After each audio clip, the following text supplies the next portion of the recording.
এখন যদি সেই সিচুয়েশন হয়, ধরুন সরকারের ভুল ভ্রান্তি বললে আপনার কতটা বিশ্বাস, কতটা ভরসাই সরকারের ওপর রয়েছে? না, এখন আর সেই কণ্ঠরোধ হবে না, স্বাধীনভাবে কাজ করা যাবে। দেখো, ভরসা মানে কতটা হবে সেটা আমরা পরে বুঝবো, কিন্তু আমরা এটা আশাবাদী, এটা বলতে পারি। কারণ আমরা তো এটাই তো বলে বলে আসছিলাম যে এখানে কথা বলা যাচ্ছে না, মানুষের যন্ত্রণার কথা তুলে ধরা যাচ্ছে না, বললে কেস দেওয়া হচ্ছে, মিথ্যা কেস দেওয়া হচ্ছে, পরিবারকে শেষ করে দেওয়ার চেষ্টা হচ্ছে।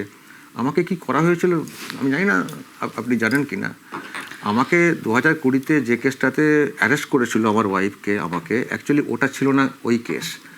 আমার বাড়িতে যদি ভিডিও ফুটেজ দেখে থাকেন, আমার বাড়িতে যখন ঢুকতে পারছিল না, অনেক কষ্ট উপর দিয়ে উঠে একটা প্যাকেট ফেলেছিল। আমাকে পরে যেটা আমি শুনলাম, ওই প্যাকেটে কোনো ড্রাগ বা কিছু একটা ছিল। তার মানে আমার জীবনটাকে শেষ করে দেওয়ার চেষ্টা হয়েছিল। শুধু আমি পুলিশের কিছু খবর দেখিয়েছিলাম যে করোনার সময়ে এই যে এত এত ক্লাবকে টাকা দেওয়া হচ্ছে, সেই লিস্টটা আমি পাবলিশ করেছিলাম।